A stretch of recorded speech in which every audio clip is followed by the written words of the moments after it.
mempersembahkan serial Sandiwara Radio Misteri Mak Rompang, Misteri Mak Rompang, Misteri Mak Rompang.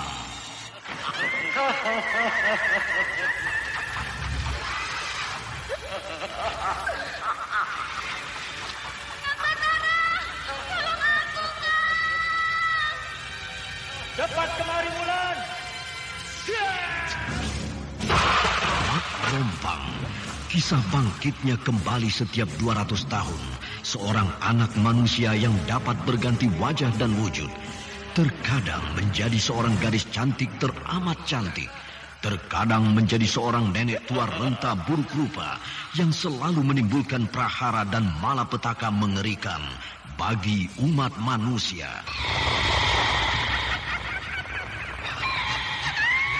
Bahaya, kita dalam bahaya. Sina, cepat tinggalkan tempat ini. Cepat. Tunggu, Kamira. Aku mau menutup warung dulu. Jangan pikirkan warungmu, pikirkan nyawamu. Menjauh. Tuk Tunggal bilang menjauh. Takut itu berapa panas. Tuk Tunggal ada di mana, Wira? Tuk Tunggal berada di dalam kabut. Penyihir semua. Penyihir keluar dari desa.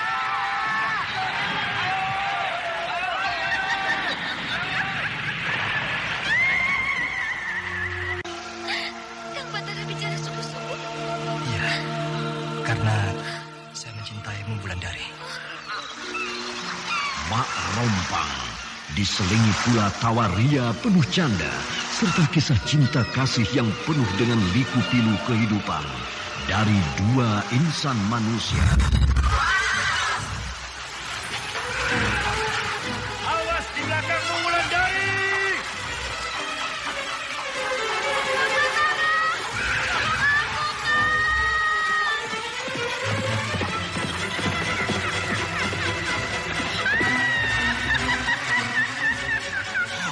Celaka, Wulandari dibawa lari Mak Rompang. Dia.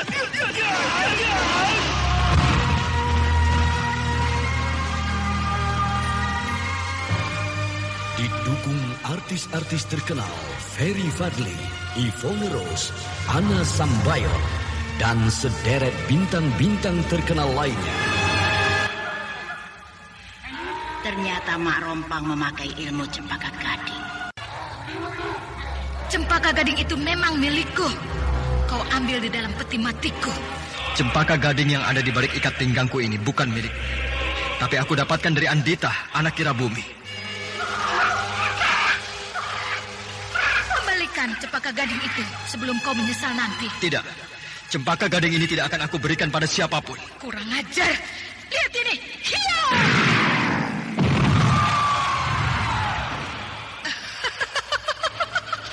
Ternyata kau tidak bisa apa-apa. Persis seperti babi hutan yang masuk ke dalam perangkap. Aku juga bisa menyerangnya.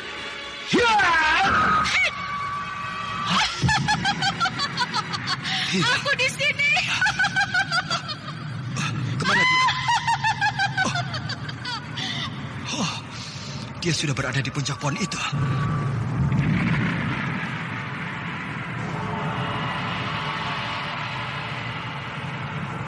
Ikutilah episode ke-9.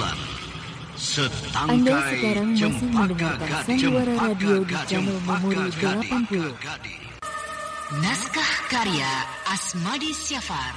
Di seri yang ke-7 ini didukung oleh Anas Sambayon sebagai Mak Rompang, Yvonne Rose sebagai Wulandari, Ferry Fadli sebagai Batara, Eli Burhan sebagai Nyisepi, Suryadin Tanjung sebagai Kirabumi, Margaret sebagai Andika, Dedi sebagai Ki Pandai Urat, dan pembawa cerita Neni Sumardi. Teknik dan montase Indra Mahendra dengan sutradara Denny Denhas. Pada kisah yang lalu diceritakan, Wulandari ditugaskan oleh Nyisepi untuk mencari di mana tumbuhnya pohon Cempaka Gading. Di dalam perjalanan Wulandari mencari pohon Cempaka Gading yang konon tumbuh di puncak sebuah gunung. Dalam perjalanannya, gadis itu bertemu dengan Mak Rompang yang masih muda.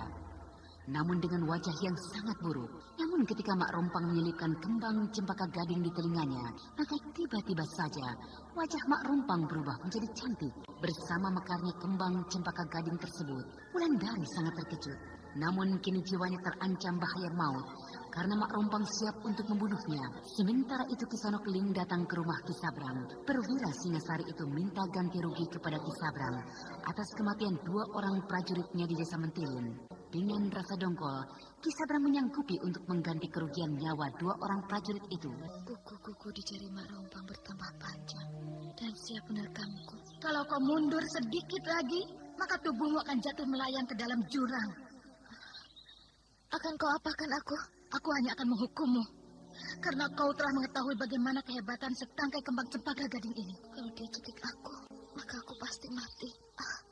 Aku tidak rela mati di tangan Mak Rompang. Lebih baik aku terjun ke dalam jurang ini. Kau mundur terus. Apakah kau akan rela terjun ke dalam jurang itu? Aku lebih baik mati terjun ke dalam jurang itu daripada aku harus mati di tanganmu, Mak Rompang. Aku tidak akan membiarkanmu mati begitu saja. Kau harus aku hukum. Kau mendekat sedikit lagi, maka aku akan terjun ke dalam jurang ini. Kau tidak berani terjun ke dalam jurang itu, gadis cantik, karena kau belum bisa menemukan pohon cempaka gading. Aku tidak peduli lagi dengan pohon cempaka gading. Sayang, kau rupanya ingin mati muda, gadis cantik. Mak Rompang maju terus. Rupanya aku tidak punya pilihan lagi. Daripada aku mati di tangannya, lebih baik aku terjun ke dalam jurang ini. Selamat tinggal, Kang Batara. Rupanya kita tidak bisa bertemu lagi dalam keadaan hidup. Karena aku harus terjun ke dalam jurang ini. Selamat tinggal, Nyi Guru. Aku tidak bisa melaksanakan tugas yang Nyi Guru berikan dengan baik. Kau sudah berdiri di bibir jurang, gadis cantik. Kau mundur 1 langkah lagi, maka kau pasti terjun ke dalam jurang. Memang itu pilihanku. Awas!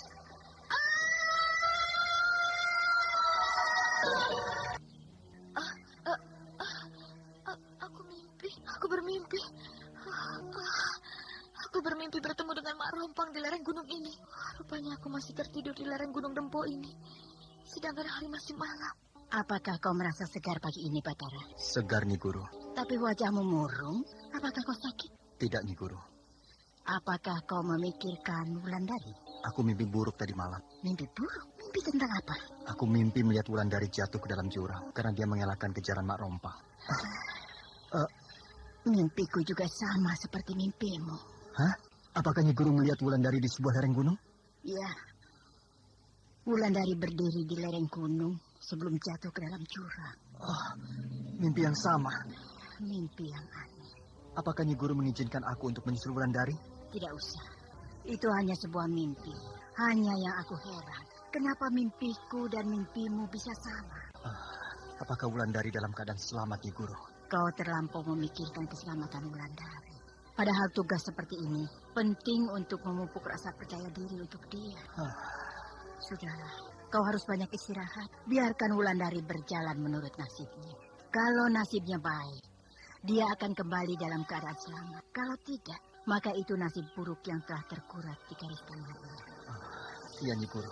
Tunggu, Andita. Gadis itu tertidur di sana, Rama. Aku akan mengusirnya turun. Dia tidak akan bisa sampai ke puncak gunung Dempo. Percayalah. Kalau dia sampai bisa menemukan pohon cempaka gading itu, maka tentu dia akan memetik kembangnya. Sedangkan kembang cempaka itu hanya berbunga 100 tahun sekali, Rama. Bunganya masih banyak, Andita. Kita tidak usah khawatir akan kehabisan kalau gadis itu mengambil bunganya. Rama, orang-orang dunia biasanya bersifat serakah. Dengan keserakahan itu, dia akan memetik seluruh bunga yang ada di pohon cempaka gading. Dia tidak akan bisa sampai ke puncak gunung Dempo, anakku. Percayalah. Tapi izinkanlah saya untuk menghalanginya, Rama. Walau bagaimana, pohon cempaka gading itu adalah milik kita para penduduk dusun atas angin ini. Apa yang akan kau lakukan? Saya akan menghalaunya turun dari lereng gunung Dempo, Rama. Ya, pergilah kalau memang itu tujuannya. Angin bertiup kencang di lereng gunung Dempo ini. Kabut berputar-putar menutupi lereng gunung, sehingga aku sulit melihat jalan menuju puncak. Tapi aku yakin, di puncak gunung inilah tempat tumbuhnya pohon cempaka gading. Persis seperti apa yang aku lihat dalam mimpiku. Ketika di dalam mimpi itu aku bertemu dengan Mak Rompang. Mak Rompang memakai kembang cempaka gading di telinganya. Tentu kembang cempaka gading itu dipetiknya dari puncak gunung ini. Ada bayangan orang berdiri di hadapanku. Semoga saja yang berdiri di hadapanku ini adalah manusia biasa. Pulanglah sebelum kau mendapat bencana, cucuku. Cucu? Siapa Aki ini? Aku belum pernah berjumpa dengan Aki sebelumnya. Kau tidak perlu tahu siapa aku. Urungkan niatmu. Bahaya sedang menantimu, cucuku. Aku disuruh oleh Nyi Guru untuk mencari pohon cempaka gading. Cempaka gading? Belum saatnya kau pergi mencari kembang cempaka gading. Karena sangat sulit untuk mendapatkannya. Tapi Nyi Guru yakin bahwa sudah saatnya aku pergi mencari di mana tumbuhnya pohon cempaka gading. Belum saatnya. Percayalah padaku. Hilang? Siapa dia? Laki-laki tua berjenggot panjang dengan kumis tebal melintang, sedangkan pandangan matanya sangat ramah. Mungkin aku bertemu dengan orang-orang halus penghuni gunung ini. Aku harus meneruskan perjalanan sebelum matahari terbenam. Wulandari terus berjalan menuju puncak gunung di dalam suasana alam yang tidak bersahabat. Angin gunung bertiup kencang, sementara kabut tebal berarak menghalangi jalan gadis cantik itu. Namun Wulandari tidak menyerah, walau sudah beberapa isyarat yang ditemuinya untuk mengurungkan niatnya mencari di mana pohon cempaka gading tumbuh. Ketika kabut mulai menipis, tiba-tiba Wulandari melihat sebuah jalan yang bagus menuju puncak gunung. Jalan yang di kiri kanannya tumbuh pohon-pohon perdu yang tertata rapi. Bahkan di sela-sela pohon itu tumbuh bunga-bunga liar yang sedang mekar. Kini Wulandari menapak di jalan yang bagus itu. Menapak bagaikan seorang gadis yang menuju jenjang pernikahan. Dia begitu gembira, dia begitu bahagia. Namun tiba-tiba jalan itu putus. Wulandari termagu karena dia berpijak pada angin. Dia berpijak pada tempat yang hampa. Kini Wulandari melayang jatuh jauh ke bawah sana. Wulandari terhempas dan tidak bisa menggerakkan anggota badannya. Kenapa aku? Di mana aku? Kau berada di kaki Gunung Dempo. Kau Andita kan? Iya, aku. Aduh, apa maumu kemari? Mau membunuhku? Bunuhlah. Aku tidak akan membunuh musuh yang tidak berdaya. Lalu apa maumu? Aku datang hanya untuk memperingatkanmu. Jangan kau ulangi lagi untuk mendaki puncak Gunung Dempo ini. Karena tempat ini bukanlah tempatmu. Aku akan tinggalkan tempat ini. Tubuhmu remuk. Kau tidak akan bisa menggerakkan tangan dan kakimu. Apakah aku mimpi? Kau tidak mimpi. Kau memang mengalaminya. Tangan dan kakiku tidak bisa bergerak. Itu lebih baik. Daripada tangan dan kakimu kau gunakan untuk menyerang kami orang-orang penghuni lembah meratap. Nyi Guru! Nyi Guru! Aku tidak tahan menderita sakit seperti ini. Sayang gurumu tidak ada di sini. Tapi kalau ada pun, dia tidak akan bisa mengobatimu. Kenapa tidak kau bunuh saja aku? Sifatku tidak seperti itu. Tunggulah. Mungkin gurumu akan datang kemari menolongmu. Kalau kau belum meninggal. Apa yang aku alami sekarang ini bukanlah mimpi, tapi benar-benar kejadian buruk yang menimpaku. Aduh. Kini aku merasakan sesuatu. Aku merasakan bahwa Wulandari dalam bahaya. Kalau saja Wulandari mendapat bahaya besar, maka habislah harapanku. Karena aku bercita-cita, dialah pembalas sakit hatiku pada Mak Rompang kelak. Salahku memang. Kenapa dia aku suruh pergi mencari pohon cempaka itu tumbuh? Padahal belum saatnya dia pergi mencari. Aku hanya diburu ketakutan. Karena aku merasa bencana Mak Rompang akan semakin cepat datangnya. Gusti, selamatkanlah muridku. Karena aku merasakan getaran aneh pertanda bahaya. Jauh di dalam perasaanku. Ki Pandai Urat. Kalau Ki Pandai Urat masih hidup, tentu Ki Pandai Urat tidak akan membiarkan Wulandari dalam bahaya seperti ini. Bahkan kalau Wulandari cedera, tentu Ki Pandai Urat akan mengobatinya. Ki Pandai Urat, guruku dan kakekku, berikanlah kehebatan ilmumu. Tolonglah muridku kalau memang dia dalam bahaya. Walau kau sudah berada di alam sana. Karena aku tahu, sebagai muridmu dulu, aku tahu kau adalah pendekar yang sangat hebat. Tabib yang sangat pandai. Sulit dicari tandinganmu sepanjang zaman. Gusti, kalau aku memang harus mati, matikanlah aku sekarang. Aku tidak tahan menderita seperti ini. Siapa lagi yang datang itu? Apakah dia akan membunuhku? Bunuhlah. Aku sudah tidak bisa menahan sakit seperti ini. Siapa kau? Kau lupa padaku, cucuku. Aki, mau apa lagi Aki datang padaku? Kau ternyata tidak menghiraukan kata-kataku, sehingga kau jadi begini. Aku hanya melaksanakan perintah Nyi Guru, Ki. Dan kau kini tergeletak tidak berdaya, kan? Aku sudah tidak tahan. Aku datang kemari juga atas permintaan gurumu. Mari, aku akan mengobatimu. Mengobatiku? Akan aku urut dan aku susun tulang-tulangmu yang patah. Akan aku urut urat-uratmu yang salah. Semoga bisa, cucuku. Apakah kau bisa? Dulu aku bisa. Itu sebabnya aku diberi gelar Ki Pandai Urat. Aku sedang berhadapan dengan Ki Pandai Urat. Betulkah? Ya, kau sedang berhadapan dengan Ki Pandai Urat. Aku tidak bisa bersikap hormat pada Ki Pandai Urat. Aku tidak bisa bergerak karena seluruh anggota tubuhku terasa hilang. Diamlah. Akan aku coba mengobatimu. Karena kau adalah penerus ilmuku. Terima kasih Ki Pandai Urat. Terima kasih. Nah, diamlah. Satukan pikiranmu di dalam semedi. Karena aku akan mulai mengobatimu. Iya Ki Pandai Urat.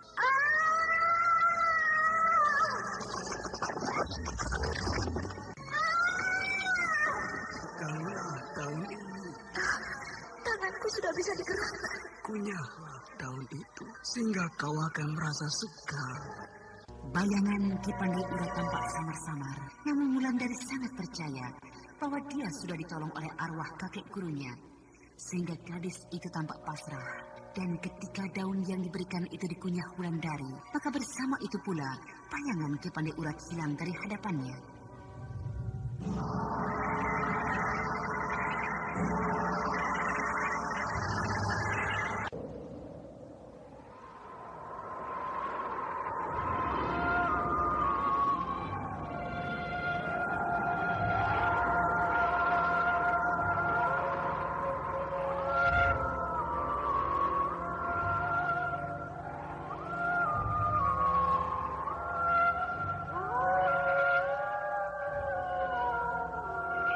Wulandari akhirnya sembuh seketika, sedangkan kakek gurunya hilang tiba-tiba.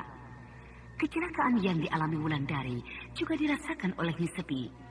Namun perempuan tua itu tidak bisa berbuat apa-apa, kecuali berdoa pada Yang Maha Kuasa, agar muridnya bisa dilindungi dari mara bahaya.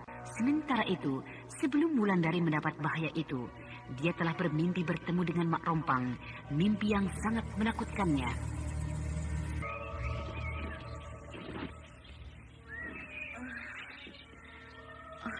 Rupanya aku tertidur di sini. Bukankah aku jatuh dari lereng gunung ini?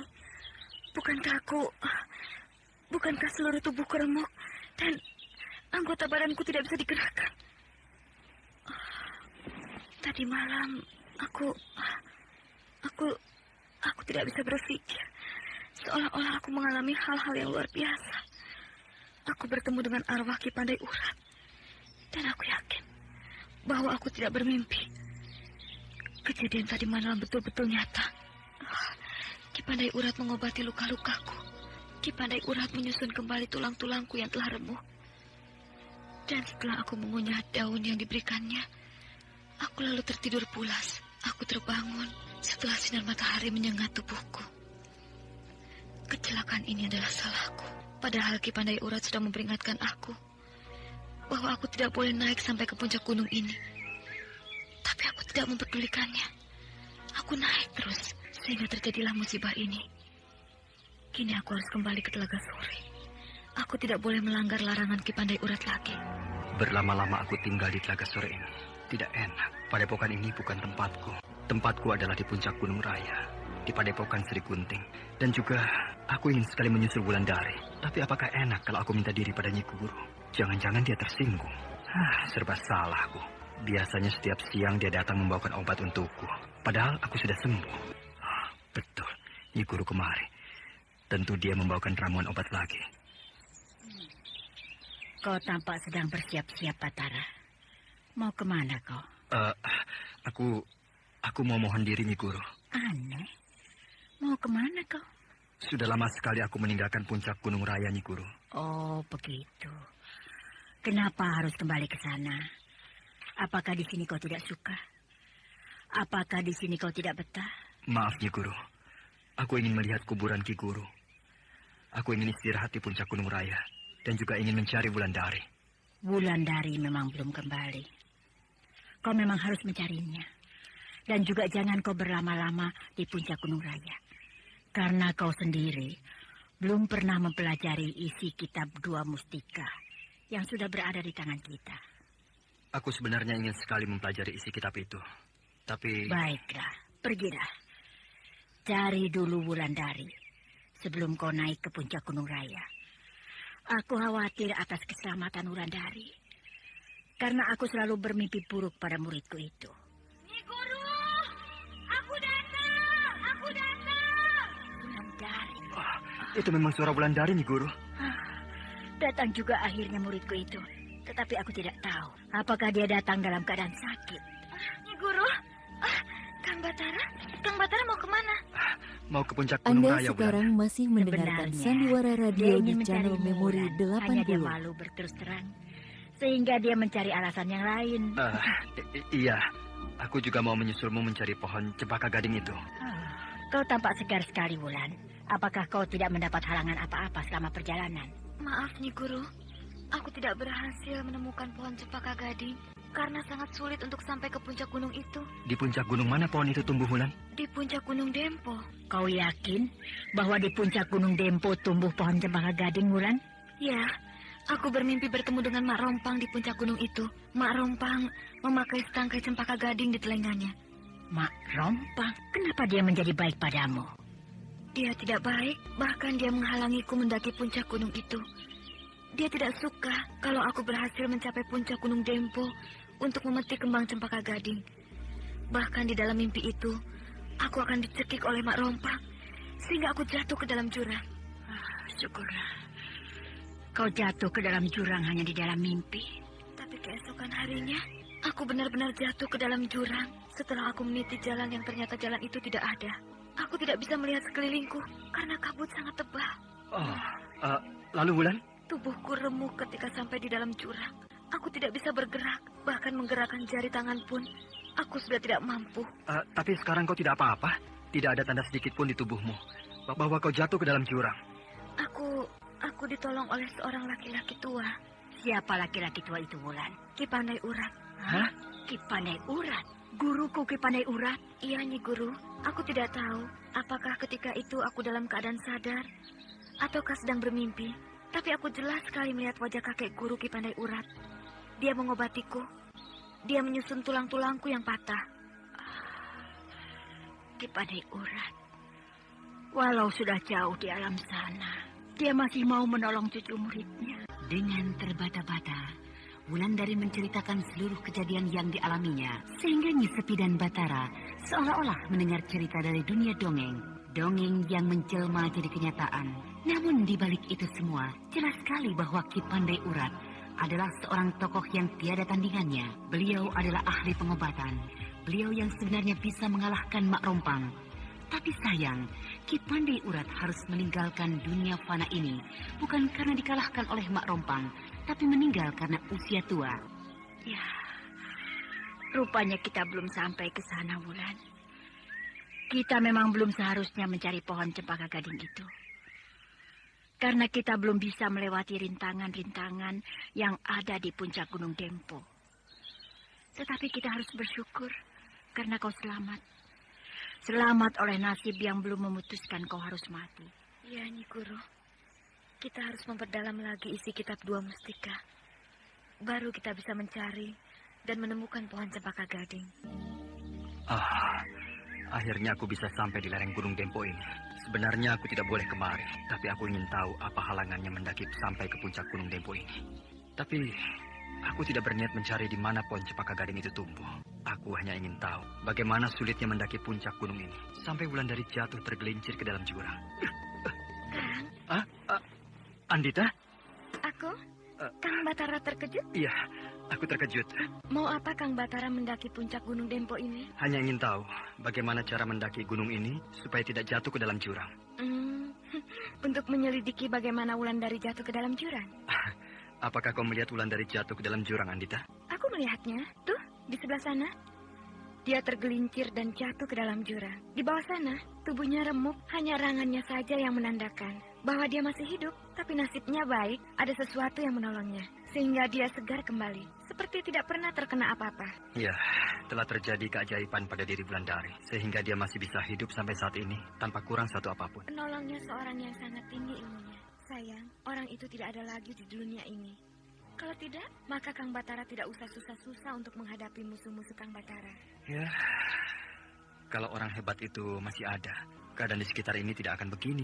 Bahkan kerajaan Dharmasraya akan merasa aman, karena kerajaan mempunyai seorang empu yang begitu hebat. Ya, rasanya memang begitu.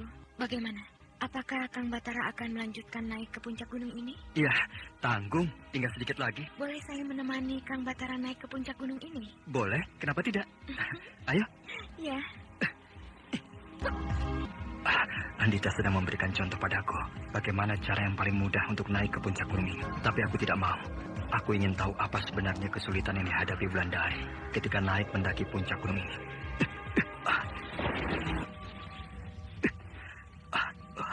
Jalan ini tidak begitu sulit. Aneh kalau Wulandari bisa terjatuh ke dalam jurang. Kang Batara, disinilah Wulandari terpleset ke dalam jurang. Di sini? Iya. Aneh, tempat ini datar. Bagaimana dia bisa jatuh ke dalam jurang? Ya, karena dia sudah berniat lain. Aneh, betul-betul aneh. Tempat ini jauh dari jurang. Dataran itu puncak gunung ini kan, Andita? Iya, Kang. Ayolah kemari. Tinggal sedikit lagi. Iya, tinggal sedikit lagi. Nah, sampaikan kita di puncak gunung Dempo ini. Iya. Apakah ada lagi puncak yang lain dari gunung ini? Inilah puncak gunung Dempo. Tidak ada lagi yang lain. Lalu, mana danau yang berada di puncak gunung ini? Kenapa kau tertawa, Andita? Mana ada danau di sini, Kang Batara? Tapi menurut berita yang aku dapat, di sini ada sebuah danau. Kalau begitu, saya mulai mengerti. Yang Kang Batara maksudkan danau tempat tumbuhnya pohon cempaka gading, kan? Iya. Itu tergantung niat Kang Batara naik ke puncak gunung ini. Bila Kang Batara kemari hanya ingin melihat puncak gunung ini, maka inilah dia. Tapi bila Kang Batara kemari ingin mencari di mana pohon cempaka gading itu tumbuh, maka Kang Batara pasti akan bertemu dengan danau yang Kang Batara maksudkan. Di tengah danau itu ada sebuah pulau. Di tengah-tengah pulau itulah tumbuh pohon cempaka gading. Hanya untuk mengambil kembang cempaka gading itu sangat sulit. Banyak penjaganya yang harus kita hadapi. Tapi rupanya hari ini Kang Batara naik kemari dengan niat ingin mencari dan melihat puncak gunung Dempo, bukan untuk mencari di mana tumbuhnya pohon cempaka gading. Iya kan? Iya. Tapi apakah aku akan bisa menemukan pohon cempaka gading itu, Andita? Kalau Kang Batara ingin menemukan pohon cempaka gading itu, maka Kang Batara harus mulai lagi mendaki dari bawah dengan niat betul-betul ingin mencari pohon cempaka gading. Oh, begitu? Iya. Tapi kalau Kang Batara mau melihat kembang cempaka gading itu, saya punya. Nih. Ah, ini dia. Oh, harumnya bukan main. Tapi belum mekar ya? Kalau dia mekar, maka akan lebih harum lagi. Perhatikanlah baik-baik. Kembang ini persis seperti gading gajah. Kuning mengkilat. Iya, persis seperti gading gajah dalam ukuran yang sangat kecil. Hanya sepanjang jari kelingkingku. Kalau Kang Batara mau mencari pohon cempaka gading, saya bersedia menemani. Bahkan saya mau mengambilkan setangkai cempaka gading untuk Kang Batara. Ah, lain kalilah, Andita. Kalau begitu, ambillah yang ini. Kembang ini untukku? Ya, ambil. Ah, terima kasih. Kang Batara mau kemana? Mau pulang ke Gunung Raya. Sayang, saya tidak bisa ikut karena puncak gunung itu ada pagar gaibnya. Akhirnya aku kembali lagi ke puncak Gunung Raya ini. Aku kembali lagi ke tempatku. Hanya sayang, di sini tidak ada siapa-siapa. Tidak ada Wulandari, tapi tidak apa-apa. Bukankah suatu saat nanti Wulandari akan menjadi istriku juga? Kenapa Ki Patok meraung?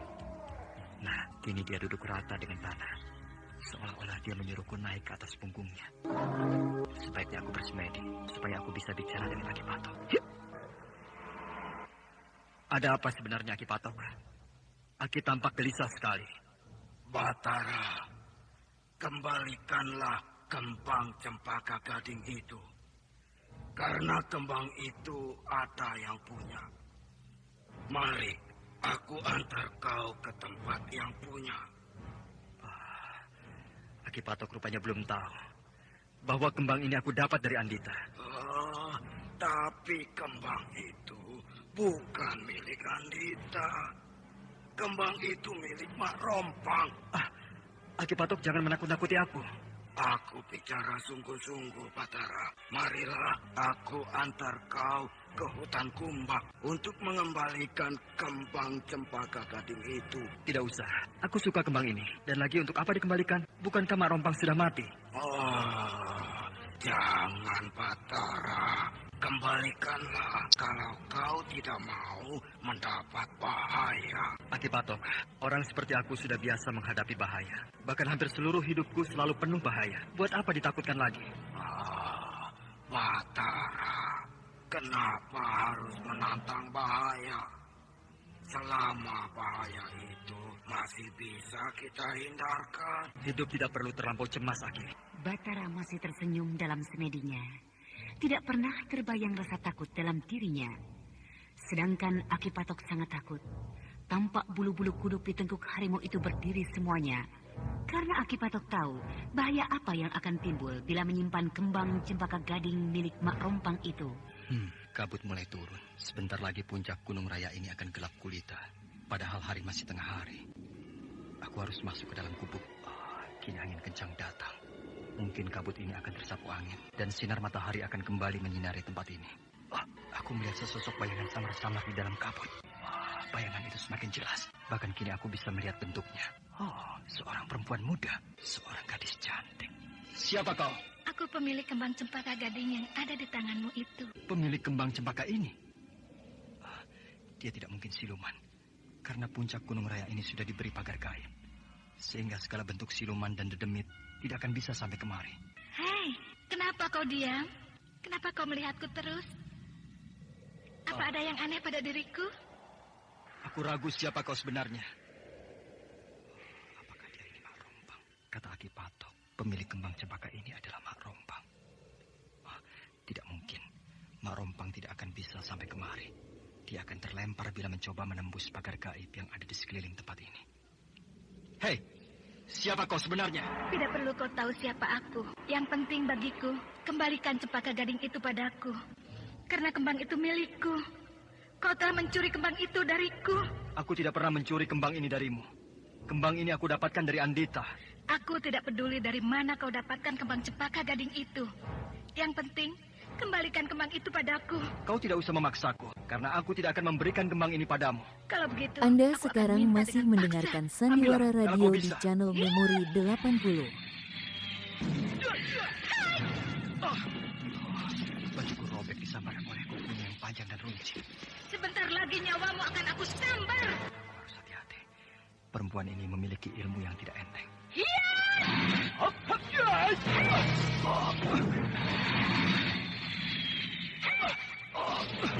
Kulit dadaku robek. Kukunya tajam sekali. Hati-hatilah. Sebentar lagi jantungmu akan kurobek. Ke-10 jari tangannya berkuku panjang. Dan kuku-kuku itu tajam seperti pisau. Berarti aku menghadapi 10 pisau yang runcing dan tajam. Aku tidak boleh diam saja. Aku harus membalas serangannya.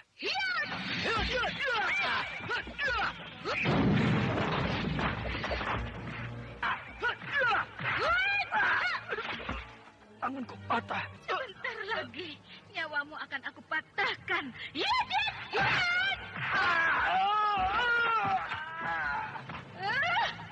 Mati kau. Mati kau. Mati kau. Aku cekik. Mana perempuan itu?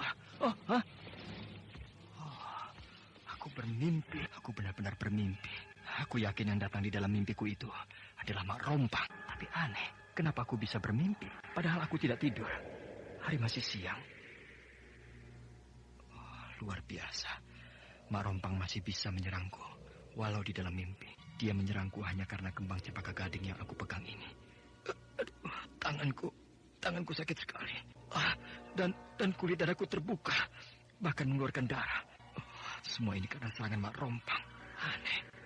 Benar-benar aneh. Mak Rompang menyerangku di dalam mimpi. Tapi bekas serangannya sangat nyata. Bagaimana caranya aku mengobati lukaku ini? Dan tanganku semakin ngilu. Apakah tanganku ini benar-benar patah seperti di dalam mimpiku tadi? Iya. Akan aku balut lukaku ini dengan selendang penghisap racun peninggalan Ki Mujur. Nah, ini selendang itu.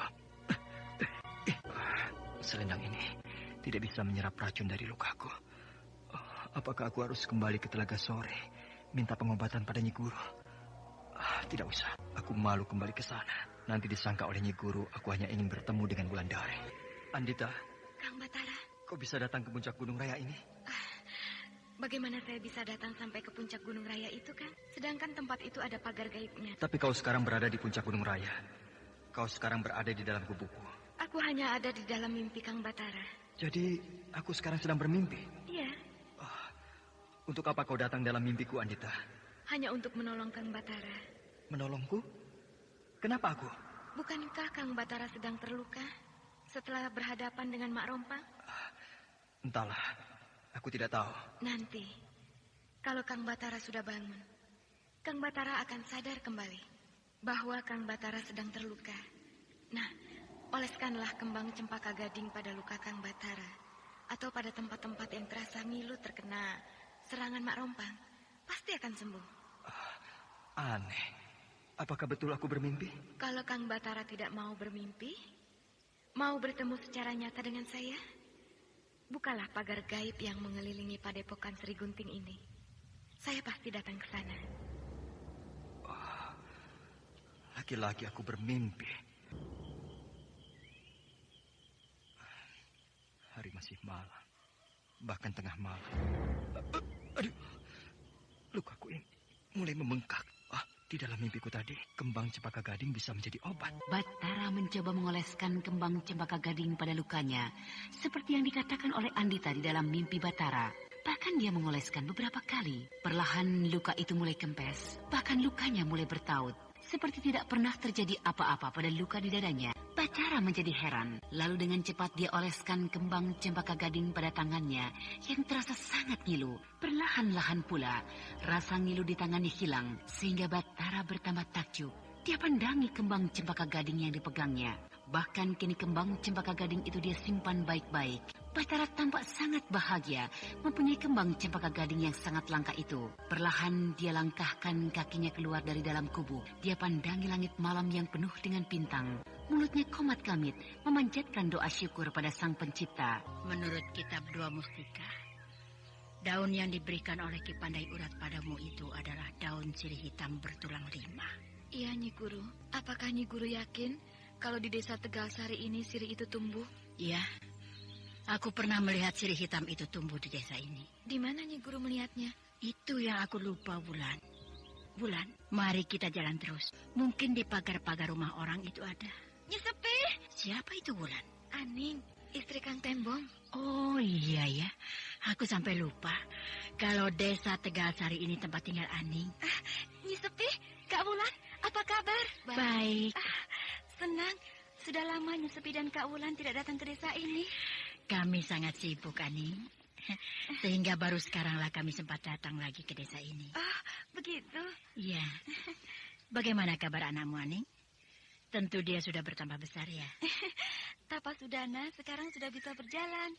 Apakah Nyi Sepi dan Kak Wulan akan mampir ke rumah melihat Tapasudana? Tentu. Kami tentu akan mampir ke rumahmu. Karena tujuan kami datang kemari memang akan ke rumahmu. Kalau begitu, ayolah. Kang Tembong juga ada di rumah, sedang ngomong Tapasudana. Tapi tunggu dulu. Ada apa, Nyi Sepi? Apakah kau pernah melihat sirih hitam tumbuh di desa ini, Aning? Sirih hitam? Iya. Rasanya saya belum pernah melihatnya, Nyi Sepi. Kalau tebu hitam memang banyak di sini.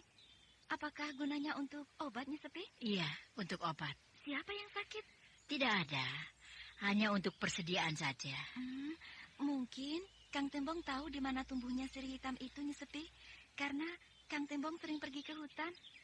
Aku pernah melihatnya tumbuh di desa ini, Aning. Tetapi baiklah, kita ke rumahmu dulu. Ayo, Wulan. Iya, Nyi Guru. Anak kecil yang berlari di halaman rumahmu itu siapa, Ning? Itu anak saya, Tapasudana, Nyi Sepi. Oh, sudah besar dia ya? Iya, larinya belum begitu kuat ya. Iya, umurnya baru setahun lebih, Kak Wulan. Oh, kulitnya putih, persis seperti bapaknya. Itu bapaknya? Bukan Kang Tembong maksudku, tapi bapaknya Raden Wangsa Dirja. Aku dan Kang Tembong mendidik Tapasudana supaya dia tidak tahu siapa bapaknya yang asli. Oh, begitu. Maaf kalau aku bicara seperti tadi. Tidak apa-apa. Kang Tembong sangat sayang pada Tapasudana. Kang Tembong, lihat siapa yang datang ini. Oh, Wulandari. Nyi Sepi, apa kabarnya? Baik. Bagaimana kabarmu? Kau suka tinggal di desa Tegalsari ini? Tegalsari sudah saya anggap sebagai desa saya sendiri, Nyi Sepi. Sehingga saya suka tinggal di desa ini. Kemana Tapasudana tadi? Dia lari ke dalam rumah bila melihat orang yang belum pernah dikenalnya. Boleh aku cari dan aku gendong anakmu itu? Ya, cobalah. Tapi biasanya dia tidak akan mau. Ayo Nyi Sepi, Kak Wulan, mari kita duduk di sini. Iya. Rumah kalian ini sudah bertambah bagus. Ini semua kerja Kang Tembong dan Bapak. Kalau lagi senggang, mereka berdua membetulkan atap atrapo yang bocor, menganyam bambu tua untuk dijadikan dinding. Iya. Bapakmu Kiramat mana, Ani? Sedang ke sawah, Nyi Sepi. Sudah punya sawah kalian sekarang ya? Ya, sawahnya hanya sedikit. Semua itu berkat kerja keras Kang Tembong. Oh, ternyata suamimu ini adalah pekerja ulet ya? Iya, Nyi. Kedatangan Nyi Sepi dan Wulandari kemari pasti ada sesuatu yang penting. Kang, Nyi Sepi menanyakan, apakah di desa ini ada tumbuh sirih hitam? Sirih hitam? Iya, sirih hitam. Mungkin Kang Tembong pernah melihatnya tumbuh di dalam hutan? Tunggu. Sirih hitam. Rasanya saya pernah melihatnya, Nyi Sepi. Di mana kau pernah melihatnya? Kata Nyi Sepi, di desa pernah ada tumbuh sirih hitam. Di mana ya? Di mana ya sirih hitam tumbuh di desa ini? Sirih hitam itu tanaman langka ya, Nyi Sepi? Ya, sirih hitam itu memang sulit dicarinya. Nyi Sepi yakin bahwa sirih hitam itu tumbuh di desa ini? Iya. Saya juga pernah melihatnya, Nyi. Tapi bukan di desa ini. Tapi menurut petunjuk yang aku tahu, memang di desa ini. Bahkan aku pun pernah melihatnya tumbuh di desa ini. Rasanya tidak ada ya, Kang? Iya, rasanya tidak ada di desa ini, Nyi Sepi. Nyi Sepi tetap bertahan bahwa dia pernah melihat sirih hitam tumbuh di desa Tegalsari. Sedangkan kedua suami istri itu sedang berpikir keras, mengingat-ingat di mana sirih hitam itu tumbuh.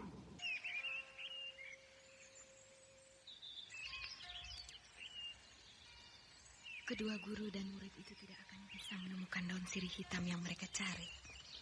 Karena daun sirih itu sudah aku cabut. Nah, kini perempuan tua itu pergi ke tempat bekas daun sirih itu tumbuh. Ingatannya hebat juga. Padahal dia melihat daun sirih itu tumbuh setahun yang lalu.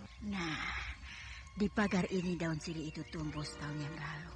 Betul, Nyi Sepi melihat daun sirih itu tumbuh di sini? Betul. Walau aku sudah tua begini, tapi ingatanku masih kuat. Rasanya tidak ada daun sirih hitam tumbuh di pagar ini, Nyi Sepi. Lebih baik sekarang kita tanyakan saja pada pemilik rumah ini. Pasti dia tahu bahwa sirih hitam tumbuh di pagar rumahnya. Kau kenal dengan penghuni rumah ini, Ani? Kenal, namanya Ki Pelung. Ki Pelung? Hei, Aning, perlu apa kau kemari? Mau menanyakan sesuatu, Ki. Menanyakan apa, Aning? Ini Ki Pelung, kedua tamu saya ini ingin menanyakan apakah Ki Pelung menanam sirih hitam di pagar ini? Ada, kalau mau, ambil saja. Itu dia. Mana sirih hitam itu? Jadi Ki Pelung menanam sirih hitam di pagar ini? Aku memang menanamnya, Nyi. Bahkan kemarin sirih itu ada di sini. Pasti ada yang mengambilnya. Jadi tidak salah ingatanku, kan? Iya, Nyi Sepi. Ingatan Nyi Sepi kuat sekali. Sedangkan aku tidak pernah memperhatikan sirih hitam itu. Pasti sirih itu untuk obat oleh Nini. Iya. Siapa yang mencabut sirih hitamku? Kalau tidak, tentu Nini bisa mengambilnya. Biarlah, tidak apa-apa. Aku akan cari di tempat yang lain. Apakah Nini perlu sekali sirih hitam itu? Tidak, hanya untuk persediaan saja. Kalau begitu, mudah, Nini. Pergilah Nini ke bekas desa Sendangkarang. Di sana tumbuh sirih hitam. Aku pun mengambil sirih hitam itu dari sana, nih. Desa Sendangkarang. Apakah Ki Pelung tidak salah menyebutnya? Tidak, Nini. Aku memang mengambil bibit sirih itu di sana. Kalau Nini tidak tahu, akan aku temani pergi ke desa Sendangkarang. Tidak usah. Aku bisa ke sana mengambilnya. Itu dia. Seret kemari, Ulung. Tapi bukankah dia selalu membayar lunas pada Ki Sabrang? Hanya bulan ini saja dia belum bisa melunasinya, Ki. Aku tidak peduli. Seret dia kemari, Ulung. Iya, Ki. Ayo, cepat menghadap Ki Lurah.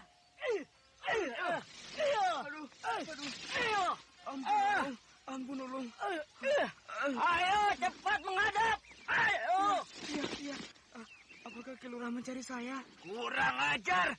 Kau masih main kucing-kucingan dengan aku, ha? Kau lari kalau melihat aku, ha? Tidak, Ki. Saya tidak lari. Saya tidak tahu kalau Ki Lurah mencari saya. Tadi aku ke rumahmu. Kata istrimu, kau tidak ada.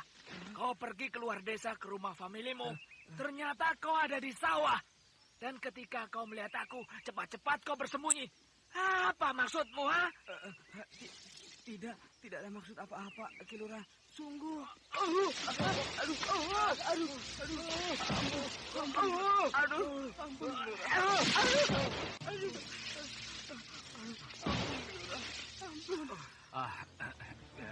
Ki Sabrang, sudahlah. Dia sudah minta ampun. Kau tidak usah membelanya, Ki Wista. Iya, Ki. Kamu. Iya, Ki Lurah. Mana kiriman padimu untukku bulan ini, ha? Ya, saya belum punya padi, Ki Lurah. Bohong kamu. Lumbung padimu di rumah penuh aku lihat. Maaf, Ki Lurah. Mungkin Ki Lurah salah lihat. Lumbung padi saya kosong, Ki Lurah. Sungguh. Ulung, kemari. Iya, Ki. Ada apa, Ki? Kau tahu kan bahwa orang ini banyak punya padi di rumahnya, kan? Iya kan? Lumbung padinya memang penuh. Nah. Maaf. Mungkin Ulung salah lihat, Ki Lurah. Lumbung padi saya kosong. Tidak ada isinya. Kemarin siang lumbung padimu masih penuh. Sekarang kosong. Pasti sudah kau jual padi-padi itu ya? Hah? Betul. Saya tidak punya padi. Saya berani sumpah. Kau bohong. Kau harus aku habisi dengan golokku ini. Hah? Ampun. Jangan bunuh saya. Nah, ternyata kau bohong, kan? Iya kan? Sekarang kau boleh pilih. Dihukum picis di alun-alun atau kau berikan padimu satu lumbung padaku. Baik, Ki Lurah. Saya akan antarkan padi satu lumbung untuk Ki Lurah. Kapan? Besok, Ki Lurah. Kalau kau bohong, maka lehermu taruhannya. Tidak, Ki Lurah. Saya tidak bohong, saya janji. Kamu tahu untuk apa padi itu olehku? Hah? Tidak, Ki Lurah. Padi-padi itu untuk aku kirim pada kerajaan, tahu? Iya, Ki Lurah. Nah, kalau kau tidak mau memberikan padimu, berarti kau pengkhianat kerajaan. Tidak, Ki Lurah. Saya tidak mengkhianati kerajaan. Setia pada Sri Baginda Maharaja.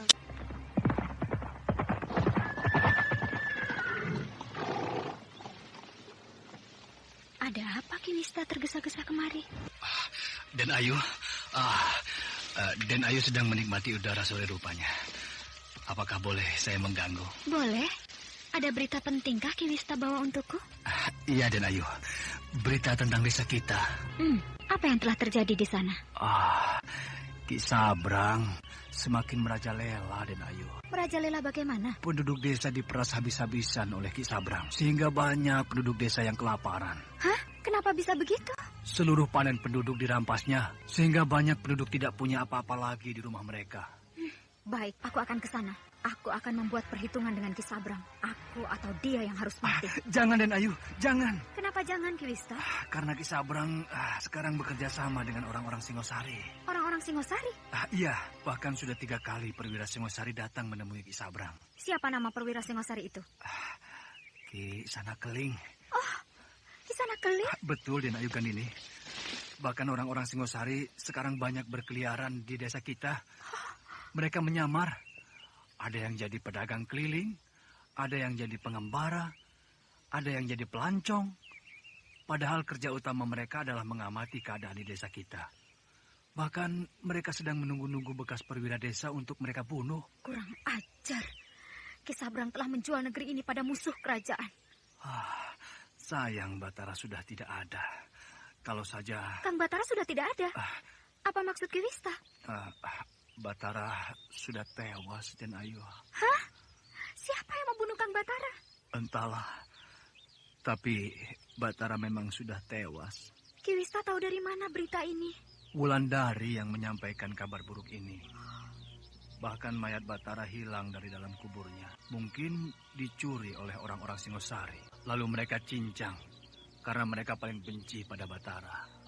Hilang sudah pahlawan hatiku. Hilang dan tidak akan kembali lagi. Kalau kita hadapi Ki Sabrang pada saat sekarang ini, percuma Den Ayu. Kita akan mati sia-sia karena Ki Sabrang mempunyai pasukan yang kuat. Sebaiknya Den Ayu minta bantuan pada Raden Wangsa Dirja supaya Ki Sabrang dihukum oleh kerajaan. Baik, aku akan pergi ke kota raja melaporkan hal ini pada suamiku.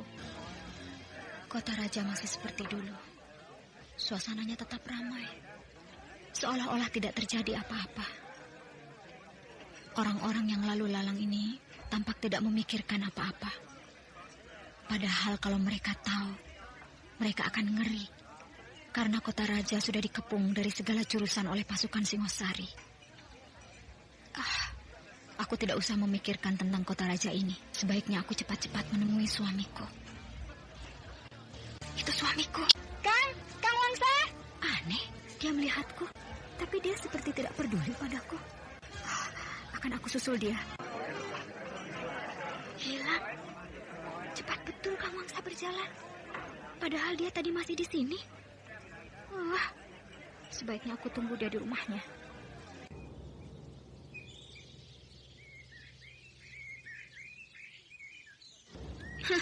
Bagus betul sikap Kang Wangsa padaku. Aku betul-betul tidak melihatmu, Kandini. Kalau aku melihatmu, tentu aku akan berhenti berjalan. Lalu, kemana saja Kang Wangsa? Sehingga aku harus menunggu Kang Wangsa 1 hari 1 malam di rumah ini. Sudahlah, kalau soal itu tentu kau tahu. Aku punya tugas rahasia dari kerajaan. Nah, sekarang katakanlah, apa perlumu datang kemari? Tampaknya Kang Wangsa tidak suka dengan kehadiranku di kota raja ini ya. Sejak tadi kau marah-marah padaku. Pasti disebabkan karena kau bosan menungguku di sini kan? Baiklah Kandini, begini saja. Akan aku tunjukkan padamu bahwa aku sangat suka kau datang ke kota raja ini. Akan tikan dengan membawamu di warung yang enak nih. Sambil kita berbincang-bincang mengenai desamu. Atau ya mengenai apa saja. Mau? Tidak usah. Di sini saja sudah cukup. Apalagi berita yang akan aku sampaikan pada Kang Wangsa adalah berita penting yang sifatnya rahasia. Baiklah. Berita penting apa yang akan kau sampaikan padaku? Aku minta supaya kerajaan menghukum Ki Sabrang. Karena dia sekarang sudah bekerja sama dengan orang-orang Singosari. Dengan orang-orang Singasari? Iya. Bahkan Ki Sabrang sudah banyak berhubungan dengan seorang perwira Singosari yang bernama Ki Sonokeling. Nah, bukankah ini mengkhianat bangsa? Apakah berita ini dapat dipercaya? Jadi Kang Wangsa tidak percaya padaku? Pada istri Kang Wangsa sendiri? Oh, tentu. Aku percaya. Tapi yang aku maksudkan, apakah kau sudah periksa berita ini dengan teliti? Sehingga kita bisa percaya. Berita ini aku dapatkan dari Ki Wista. Dan Ki Wista sudah melihat sendiri kejadian-kejadian ini. Ki Wista. Jangan-jangan Ki Wista ini hanya ingin mengadu domba antara kau dan Ki Sabrang. Ya. Ki Wista adalah orang kepercayaan ayahku, Kang Wangsa. Sehingga Ki Wista bisa dipercaya. Berita-berita yang disampaikan Ki Wista dapat dipercaya keasliannya. Kalau aku tidak bisa mempercayai begitu saja berita ini, Kandini. Jadi Kang Wangsa akan mendiamkan kejadian ini? Sementara Ki Sabrang sudah berpihak pada musuh kerajaan? Atau Kang Wangsa sudah tidak peduli pada desaku? Sementara orang-orang di desa itu semakin melarat diperas oleh Ki Sabrang demi membela orang-orang Singosari. Oh, bukan Atau begitu. berikan aku kesempatan menghadap Pramanda Panglima. Akan aku sampaikan kebusukan Ki Sabrang. Biar laki-laki tua tidak tahu diri itu dihukum picis oleh Sri Baginda Maharaja. Bukan begitu maksudku, Kandini. Tenang dulu, tenang. Kang Wangsa akan membela Ki Sabrang. Bukan, sama sekali bukan. Dengarkan, aku akan bicara dulu. Baik, aku dengarkan. Kita tidak bisa begitu saja percaya pada berita-berita yang menyangkut nyawa orang, Kandini. Walau yang menyampaikan berita itu adalah orang kepercayaan kita sendiri. Ya, mungkin saja Ki Wista sudah tidak senang pada Ki Sabrang. Karena Ki Wista sendiri ingin jadi lurah di sana. Sehingga dia cari-carilah hal-hal yang bisa menjatuhkan Kisabrang. Bahkan dia kini mencoba mengadu domba antara kau dan Kisabrang. Sehingga nanti dialah yang akan mengambil untung dari hasil adu domba ini. Jadi, kita jangan mau diadu domba. Semua berita, semua kejadian, harus kita teliti dulu baik buruknya. Kita teliti kebenarannya. Aku yakin berita itu benar. Kalau Kang Wangsa tidak mau menyelesaikannya, maka aku akan menyelesaikan dengan caraku sendiri. Aku akan menyelesaikannya. Tapi aku harus tahu dulu, apakah berita ini asli atau palsu. Untuk itu, aku sendiri yang akan datang ke Mentilin untuk memeriksa berita itu. Gandini tampak masih cemberut. Dia yakin kalau Kisabrang adalah musuh dalam selimut. Dia ingin menghancurkan Kisabrang. Tapi suaminya tidak percaya begitu saja pada laporannya. Sehingga membuat Gandini merasa kesal. Sementara Nyesepi dan Wulandari sedang sibuk mempelajari kitab Dua Mustika, mereka kini berada di desa Tegal Sari mencari daun sirih hitam, sebagaimana yang dikatakan di dalam kitab itu. Namun mereka tidak menemukannya. Daun sirih hitam memang pernah tumbuh di sana, tapi anak kira bumi yang bernama Andita dengan kekuatan gaibnya telah memindahkan tanaman sirih hitam itu ke tempat lain. Mau kemana kau? Mau pulang? Mau kemana lagi? Kenapa harus cepat-cepat pulang? Kita belum sempat bicara soal lain. Soal lain yang mana? Misalnya soal anak kita Raden Rajapati. Tidak usah. Kang Wangsa kan sibuk. Nanti mengganggu kesibukan Kang Wangsa. Sedangkan cerita tentang Gajapati sangat panjang. Aku tidak sibuk. Aku ingin juga mendengarkan cerita tentang anak kita. Jangan. Aku tidak mau lagi mengganggu Kang Wangsa. Nah, aku pulang. Tunggu dulu. Lepaskan. Aku tidak suka tanganku ditarik-tarik seperti ini. Tunggu dulu. Akan aku lepaskan. Asal kau mau mengurungkan keberangkatanmu. Lepaskan. Lepas. Tidak. Sebelum kau bercerita. Kenapa kau menangis? Kenapa aku diperlakukan seperti anak-anak? Baik, baik. Akan aku lepaskan peganganku ini. Nah, sekarang tanganmu tidak aku pegang lagi. Tentu saja kau mau mengurungkan niatmu untuk pulang, kan? Aku sebenarnya gembira bisa bertemu dengan Kang Wangsa. Tapi kedatanganku kemari seperti tidak dibutuhkan. Kang Wangsa menyambutku dengan dingin. Laporan-laporan yang aku sampaikan ditanggapi dengan sepintas lalu. Padahal laporan itu menyangkut keamanan negeri ini. Siapa yang suka diperlakukan seperti ini? Siapa yang betah tinggal berlama-lama dengan sikap suami seperti ini? Itu sebabnya aku ingin pulang. Tidak, Gandini. Berita yang kau sampaikan itu bukan aku tanggapi sepintas lalu. Bahkan aku ingin menemui Kisabrang sekarang juga. Dan bahkan aku ingin kita sama-sama ke Lubuk Mentilin. Tidak usah. Aku bisa pulang sendiri. Sebagaimana aku datang sendiri ke kota raja ini. Jadi, tidak mau sama-sama dengan aku? Tidak. Aku tidak jadi pulang. Lalu kamu mau kemana? Aku ingin langsung menghadap Sri Baginda Maharaja. Untuk apa? Melaporkan keadaan desa Mentilin. Bahwa desa itu kini sudah dikuasai oleh orang-orang Singasari. Tunggu. Tunggu. Aku mau pergi sekarang. Celaka. Gandini, tunggu! Gandini, tunggu! Ada apa lagi? Tidak semudah itu untuk bisa menghadapi Sri Baginda Maharaja. Aku tahu, dan aku akan berusaha sekuat mungkin untuk bisa menghadap. Bahkan kalau perlu, akan aku teriakkan berita ini di alun-alun kerajaan. Jangan membuat malu aku, Gandini. Aku suamimu. Seandainya berita ini sampai pada kerajaan, maka kerajaan tentu akan menunjuk aku menyelidikinya. Nah, untuk itu, aku minta kau batalkan rencanamu itu. Jangan buat malu aku. Aku suamimu. Cukup aku saja yang menyelesaikannya. Bahkan kalau perlu, Kisabrang aku hukum atas pengkhianatannya ini. Betul. Kang Wangsa akan menghukum Kisabrang? Tentu. Hukuman apa yang akan Kang Wangsa jatuhkan pada dia? Hukuman yang dijatuhkan tentu saja sesuai dengan kesalahan yang dia perbuat. Dia itu pengkhianat kerajaan. Ya, kalau pengkhianat kerajaan, tentu hukuman mati yang akan diterimanya. Baik. Kapan Kang Wangsa akan ke Lubuk Mentilin? Besok pagi. Tadi Kang Wangsa bilang sekarang mau ke sana. Aku lupa bahwa ada pekerjaan yang harus aku selesaikan hari ini. Aku tidak bisa menunggu sampai besok pagi. Aku harus berangkat sekarang juga. Ya, berangkatlah, tapi hati-hati di jalan. Orang-orang Singasari sudah banyak berkeliaran di seluruh negeri. Iya, aku tahu. Tunggu. Apakah kau menuju ke Lubuk Mentilin? Atau langsung ke desa Bukit Patah? Ke Bukit Patah, karena aku tidak mau bertemu dengan Kisabrang. Ya, bagus. Sebaiknya kau jangan bertemu dengan dia. Legaku.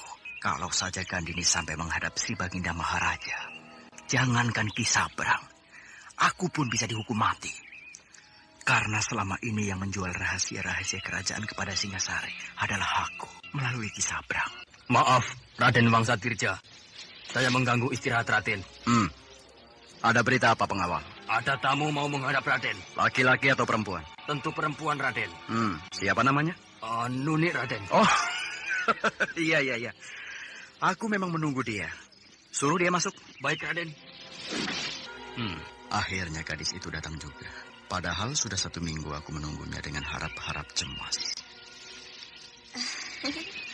Selamat siang, Raden Wangsa Dirja. Selamat siang. Boleh saya masuk? Tentu. Silakan. Kenapa tidak? Ayolah masuk. Masuk.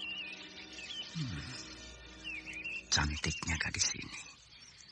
Bahkan dia lebih cantik dari Gandini. Bagaimana kabarmu? Baik? Sehat? Berkat doa yang dilimpahkan Raden Wangsa, saya selalu sehat. Tentu. Siang dan malam doaku selalu aku tujukan padamu. Terima kasih. Sudah 1 minggu aku menunggumu. Kenapa baru sekarang kau datang? Ya, baru hari ini saya bisa keluar rumah. Loh, kenapa begitu? Dilarang orang tuamu? Anda sekarang masih mendengarkan Sandiwara Radio di channel Memori 80. Sedangkan emak sibuk mengurus ladang. Kemana bapakmu? Bukankah kerajaan memanggil seluruh laki-laki di desa saya untuk menjadi prajurit? Apakah Raden tidak tahu? Iya, aku lupa. Sebenarnya saya sudah sejak tadi datang kemari. Tapi saya belum diberi izin oleh pengawal untuk bisa menemui Raden. Kenapa bisa begitu? Karena masih ada tamu di sini. Oh, iya. Benar, memang ada tamu tadi. Kalau tidak salah, tamu tadi seorang perempuan ya, Raden? Iya, perempuan. Perempuan itu cantik? Kau melihatnya? Iya. Apakah dia istri Raden? Oh, bukan. Nuni rupanya tahu bahwa Gandini istriku. Jadi, bukan istri Raden perempuan tadi? Oh, bukan. Memang banyak perempuan-perempuan yang sering mengaku jadi istriku, Nuni. Padahal yang mereka inginkan hanyalah hartaku. Oh, begitu. Selamat aku. Nuni tampaknya percaya kalau Gandini bukan istriku. Siapa nama perempuan tadi, Raden? Aku tidak pernah tahu nama perempuan tadi. Tapi tiba-tiba dia ingin jadi istriku. Lalu? Ya, tentu saja aku tolak. Mana mau aku mengawini perempuan seperti itu. Bahkan belum apa-apa dia sudah minta harta padaku. Terus?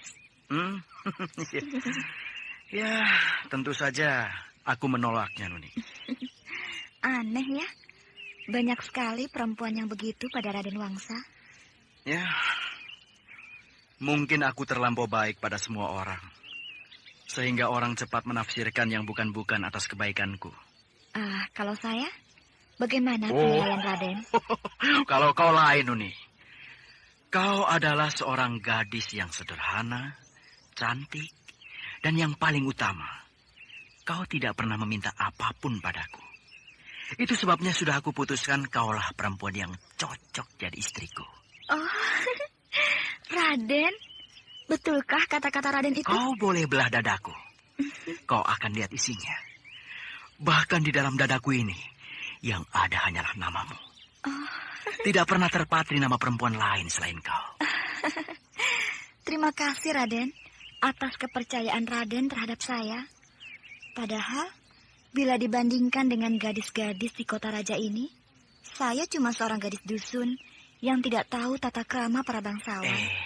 Nuni, justru aku ingin mengangkat derajatmu ke derajat yang lebih tinggi. Supaya kau sejajar dengan gadis-gadis di kota raja ini. Supaya kau sejajar dengan para gadis kaum bangsawan di dalam istana Dharmasraya. Dan kalau sudah aku bersunting nanti, maka di depan namamu akan diberi gelar Raden Ayu. Saya tidak pernah bercita-cita setinggi itu, Raden Wangsa. Gelar bangsawan bagi saya merupakan sebuah anugerah yang maha besar. Sedangkan menjadi istri Raden Wangsa saja sudah merupakan karunia yang tidak terhingga bagi saya. Itu mau tidak mau. Bila kau sudah jadi istriku, kau harus memakai gelar bangsawan pada namamu. Terima kasih, Raden. Kalau aku bisa mempersunting gadis ini, maka bahagialah aku. Gadis ini sangat lain dari istri-istriku yang lain. Gadis ini tidak gila harta, tidak gila pangkat, tidak gila kebangsawanan. Raden Wangsa, saya ingin mengundurkan diri. Saya harus pulang. Kenapa? Karena emak hanya sendiri di rumah. Tidak ada yang menjaga adik-adik saya. Kalau besok saja, bagaimana? Aduh, kalau pulang besok, nanti orang di rumah saya akan cemas, Raden. Mereka tidak akan cemas bila mereka tahu kau tidur di rumahku ini. Saya tidak berani, Raden. Takut. Takut pada siapa? Nanti orang-orang akan mencemoohkan saya. Karena saya sudah berani lancang tidur di sini. Siapa yang berani mencemoohkan kamu? Akan aku penggal kepalanya. Sudahlah, besok saja pulangnya. Maaf, Raden. Saya harus pulang sekarang. Sudah, bermalamlah di sini 1 malam saja. 1 minggu aku menunggumu. Rinduku belum terobati kalau kau pulang sekarang. Tapi Raden... Besok, kalau kau mau pulang, akan aku bekali dengan uang yang banyak. Emak dan adik-adikmu pasti gembira. Dan lagi, para pengawalku tidak akan mengizinkan kau pulang sekarang. Karena keadaan negeri sedang dalam bahaya. Kau akan bertemu dengan orang-orang Singasari di dalam perjalanan pulang nanti. Mereka tidak segan-segan memotong lehermu. Aduh, Raden. Jadi... Sudah. Tidak usah kau pikirkan. Emak dan adik-adikmu pasti baik-baik saja di desa. Baiklah, saya akan pulang besok pagi. Begitu. Wah, berhasil aku. Walau susah juga membujuknya. Saya jadi ragu pada Ki Pelung itu, Nyi Guru. Karena dia menunjukkan tempat tumbuh sirih hitam itu di desa Sendang Karang. Jangan ragu. Ki Pelung itu bisa dipercaya. Tapi Nyi Guru... Kau ragu karena bekas desa Sendang Karang sudah berada di depan kita. Iya, bekas desa itu tampak mengerikan. Apalagi saya pernah mengalami hal-hal aneh di desa itu. Jangan takut, Wulan. Kuatkan hatimu. Kalau bahaya menghadang kita, kita hadapi. Kalau kita harus mati, apa boleh buat? Iya, Nyi Guru. Bekas desa ini sudah memutar, sehingga tidak tampak lagi bekas-bekas sebuah desa. Mari kita melangkah maju. Iya, Nyi Guru. Ini dulu batas desa Sendang Karang. Iya, Nyi Guru. Padahal ketika aku lewat di sini 2 tahun yang lalu, di batas desa ini ada sebuah warung. Kita sudah memasuki bekas desa Sendang Karang, Bulan. Iya, Nyi Guru. Dulu, 2 tahun yang lalu, aku melihat betul bagaimana di sini orang berkelahi. Mari, kita duduk di sini dulu melepaskan lelah. Iya, Nyi Guru. Pohon ini seperti sebuah pohon raksasa. Di sini dulu alun-alun desa. Pohon ini berada di tengah alun-alun desa. Tampaknya desa ini dulu adalah sebuah desa yang tentram. Setauku, desa ini dulu memang desa yang tentram dan cukup makmur, Wulan. Sayang, desa ini menjadi desa mati. Karena dihancurkan oleh Mak Rompang. Bahkan Mak Rompang menghancurkan desa ini dengan serbuan ribuan burung gagak siluman piaraannya.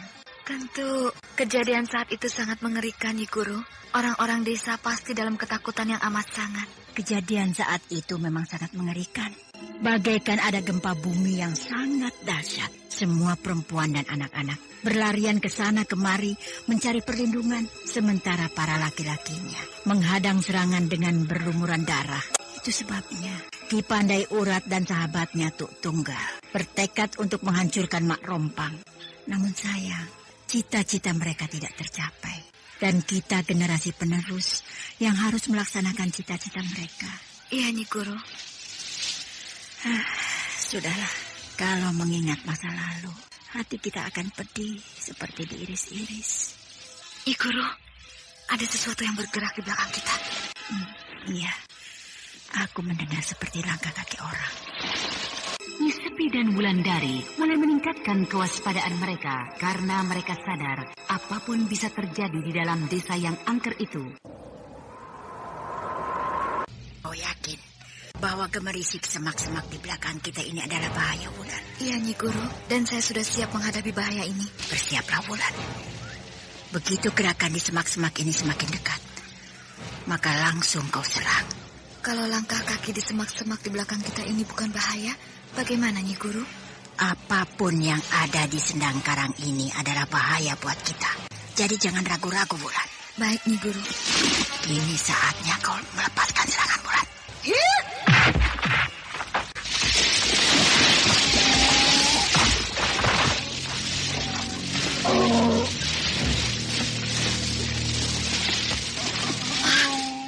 Aku memukul kepala seekor kerbau liar.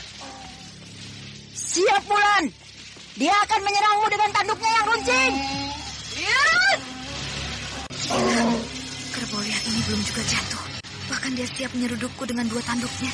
Wulandari tidak ada pilihan lain kecuali melepaskan serangan 10 jari dewa.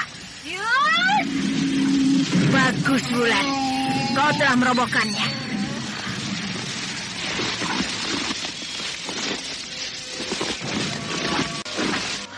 Aku menyesal melepaskan 10 pukulan jari dewa, Nyi Guru, sehingga kepala kerbau liar ini hancur.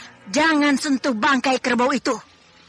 Kenapa, Nyi Guru? Lihat apa yang terjadi. Bangkai kerbau itu berubah menjadi abu. Hati-hati. Kita sedang menghadapi siluman-siluman ciptaan Mak Rompang di Sendang Karang ini.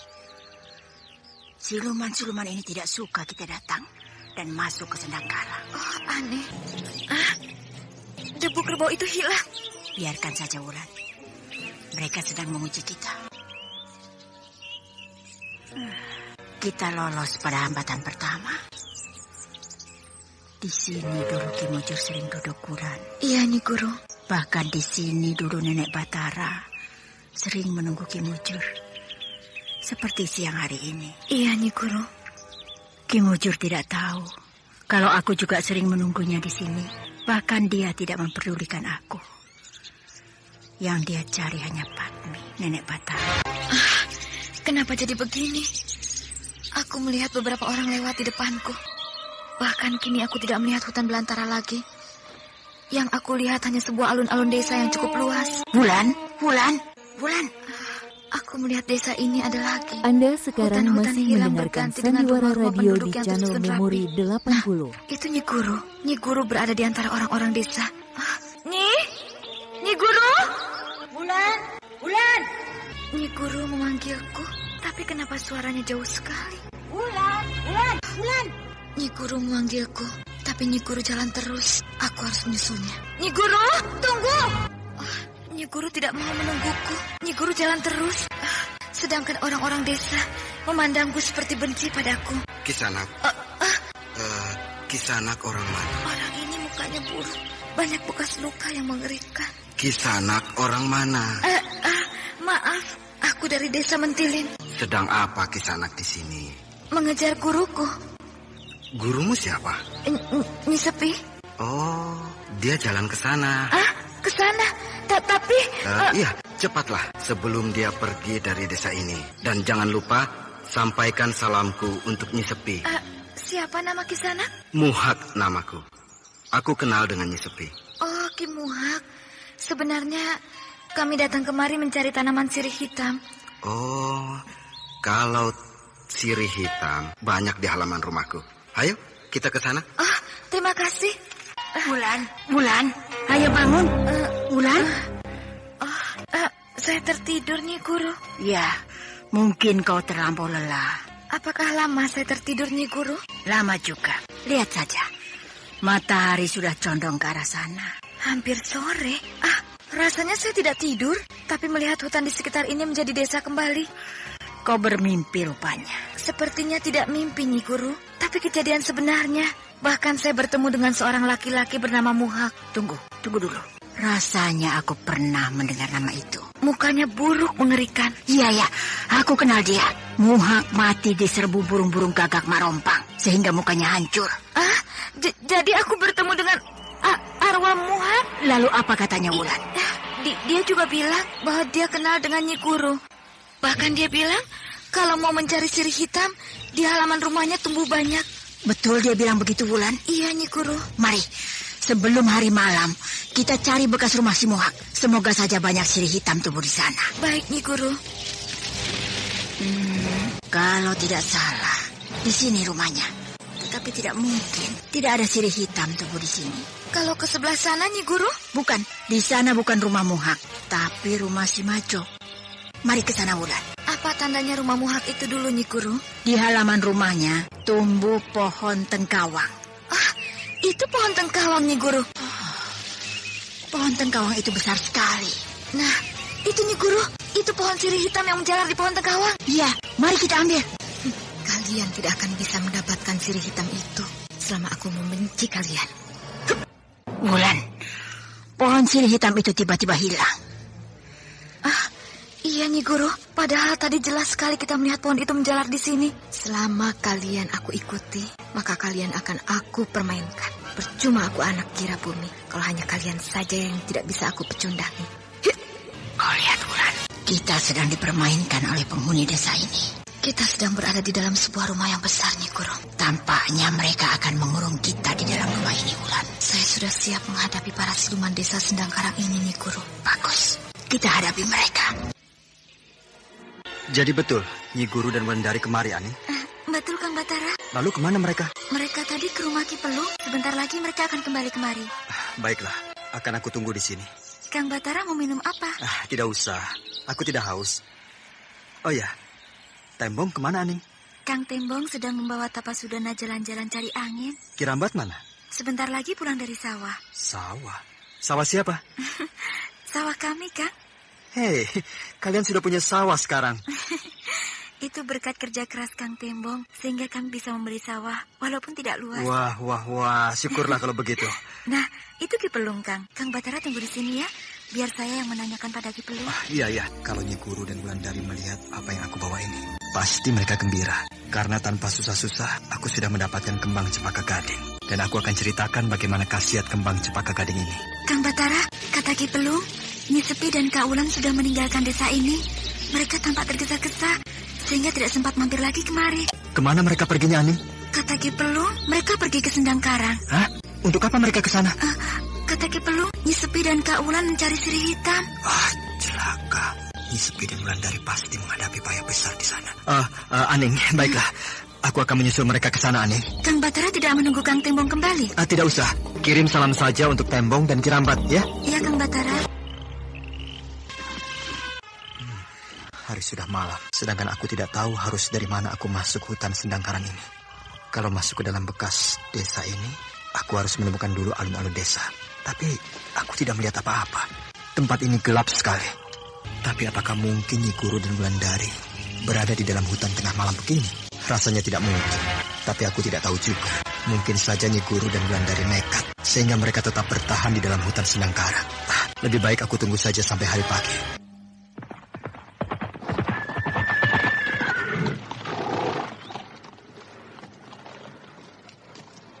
Kisabrang. Raden Wangsa. Mari Den Wangsa, mari masuk ke dalam rumahku. Tolong suruh anak buahmu menambatkan kudaku ini. Oh, tentu Den. Jangan khawatir. Tapi biarkan saja dia merumput di halaman rumahku ini. Silakan duduk Den. Silakan. Apakah Den Wangsa dari kota raja? Iya, aku dari kota raja. Oh, tentu Den Wangsa letih sekali.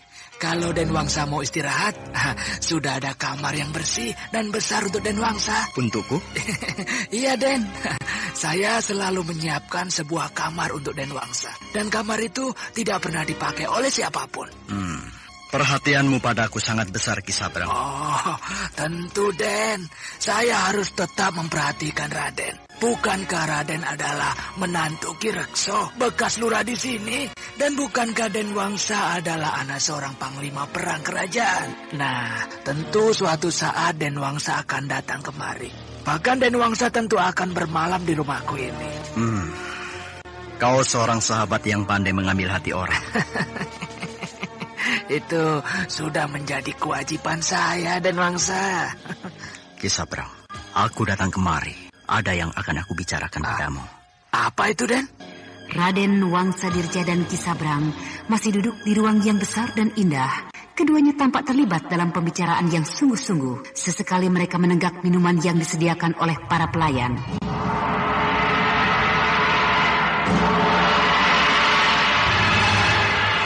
Nah, pendengar yang berbahagia, bagaimana kelanjutan kisah ini? Untuk mengetahuinya, ikutilah esok hari pada waktu dan gelombang yang sama. Demikianlah tadi serial Sandiwara Radio Misteri Mak Rompang episode ke-9 Setangkai Cempaka Gading.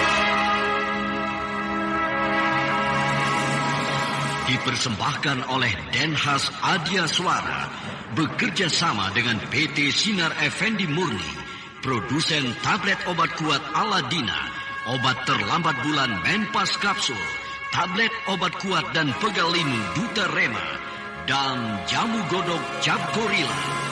Terima kasih atas perhatian Anda. Sampai jumpa.